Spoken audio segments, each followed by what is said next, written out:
Hi, and welcome to Underground Video Network's Behind the Counter. This is our first episode of 2015, one of many to come. So much things to look forward to. Stay tuned.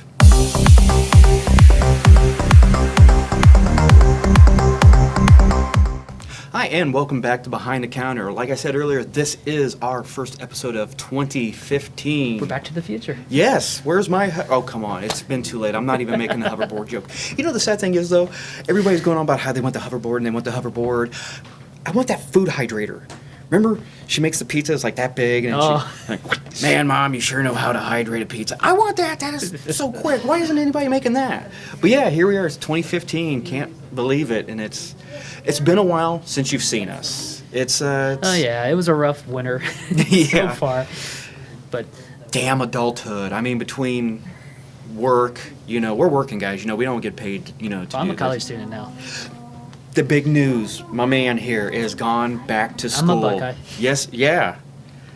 What are you taking? What? Right now I got an astronomy class, an English class, a class on research papers, and a geography. Look at that. Full load. Look at that, ladies. Co-ed, college man right there. See, I am more than happy. I went to school, it took me a little while to get back, and everything was just changed after that. I'm so happy for him, and it might affect the things we get to do in 2015, but I can think of no better cause than to bettering yourself. And hopefully it'll work out. Yeah, I promise it will. I believe the last time you saw us was here. We are here at Alter Ego Comic Books in Lima, Ohio. Was for the Trunk or Treat Halloween Fest. Yeah, I believe so. Which was a fantastic time. That was great. That was also the first time you at home got to see me decked out in my Ollie Queen, arrow costume, which won't be the last time.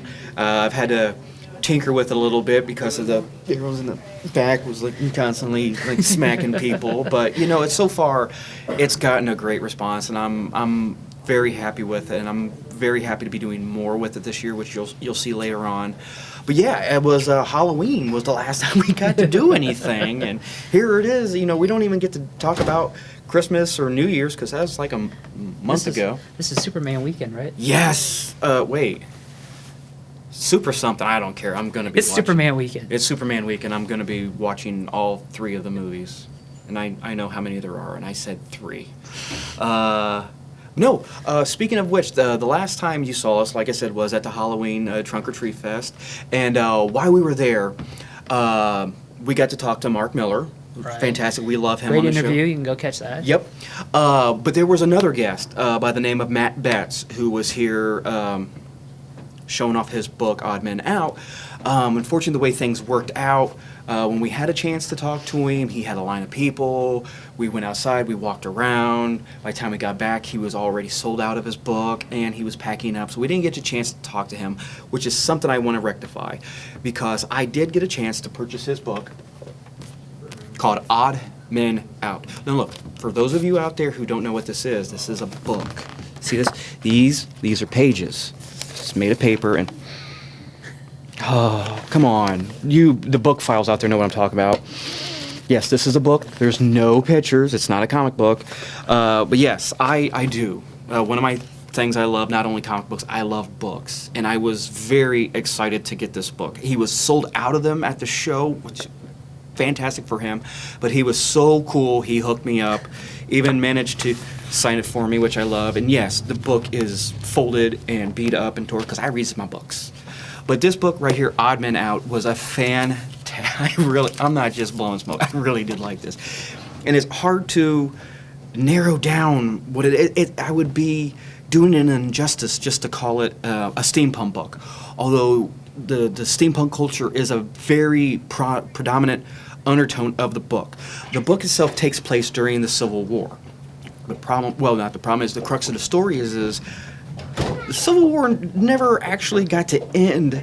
The fighting ended because of you had the North and you had the South, but they had a common enemy in zombies. Although in the book they're not really called zombies. This was great. They were called chewers, which I loved. I'm reading them like chewers. I was like, oh my God! Of all the things I've heard, undead, blah blah blah. I was like chewers. I thought it was brilliant.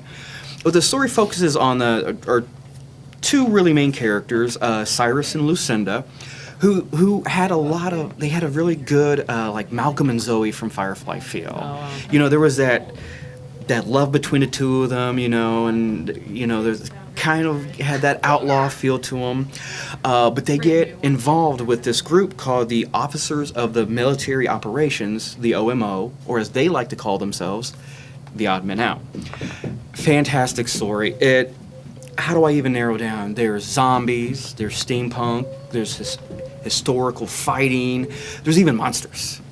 It's got that Godzilla feel to it, and there's just so much about this book that I really enjoyed, and it had great humor in it. There's one thing, there's no spoilers, but I'm reading it, and without giving anything away, the line, "We're gonna need a bigger goat." I read it, and it's very. I'm one of those people that say, "Oh, I laughed out loud," when really, you know, in real speak, laughed out loud means, you know. But I really did. I read it, I'm like, "We're gonna need a bigger goat," and I'm like, wait a minute. And I reread it, and I laughed because it really fit. It was so clever, and it was really good. And honestly, I really feel bad for not getting a chance to talk to Matt when he was here. I do plan on rectifying that. I'm gonna, because you know what? He's from Ohio, Oh, that's cool. which is another fantastic reason to love this book, to celebrate your local community's awesomeness with a book. See that? Book pages. Another small tie that I really liked was as I was reading the back of the book, you know, where they give the critiques, you know, other people read it. And one of them was from a man named Paul Melko. He's an author, and he's also from Ohio. He wrote the book, The Walls of the Universe, which I read too. I read like a few months ago, and it was just like one of those like neat little like, oh, I know him. I know his work. I read that book, and he liked it. So yeah, definitely. If you get a chance to, Odd Men Out is for so many different genres so enjoyable. Get a chance to pick that one up. If you get a chance to meet the man, we did get a chance to talk to him for a few minutes. He was the nicest cat I've met in a long time. He was a super guy. Odd Men Out, look it up. Richard, we got 2015. We got a lot going on with the site, don't we? Yeah, we totally did a revamp back in December. Officially launched it December 19th. Then totally new redesign. Totally interface, works for the video. You can find stuff. You can search. If you're someone out there we've interviewed or something, you can basically type your name in. You'll be able to find the episode as soon as we get all the behind the counters up. I'm still a hair behind on that, but most of the spotlights, panel rooms, everything's up. And then we've also added other people onto the site with us. Yes, we are pulling you into the underground. So if you do like podcasts, vidcasts, whichever, we've added the Alter Ego TV. They're on there. You can find their episodes. You can find Level 1 game stuff. Some of his videos are on there now too. And then you can find, of course, Geek Street, Frank and Bill stuff. They're all going to be up there. And then you can find on the podcast side, we've got a Tales from the Water Cooler, Monsters and Metal, and we just added The Stuff. They're out of, it's Michael Watson from Freestyle Comics. They do a podcast down there. They're in a revamp stage right now, so they're going through changes also, so it's really cool. Perfect timing, come on. We just did that last week. And then we got a couple other ones we're working on, trying to get on. Amanda, we're trying to get her podcast on. We just haven't got the logistics worked out for that yet. So it all works out in the long run. So what that means is in 2015 we are expanding the show, or the network. The universe. The universe, yes. Yeah, we just rebooted it and we're adding to the universe. Sounds a little DC to me. Or Marvel. Or more. Oh, yes. So, yes, a lot to look forward to in the site. And not only a lot to look forward to in the site, there's going to be a lot to look forward to that we're going to be doing that's going to be on the site. We're at the beginning of con season. And behind the counter, countdown to 300. 300. Or as I like to refer to it, the declination of my hairline. Yeah, you can actually go back. It's like, oh, Mike was born bald. He never had hair. There it is. And you can see why. I'm glad I went bald. We got some big plans. Hopefully, it'll be Gem City, 300th episode.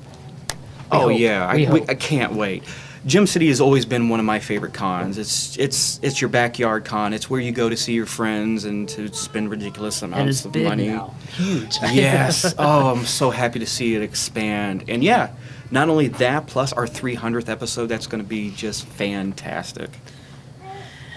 That's about it. Yeah. So thank you for watching the first of many episodes of 2015.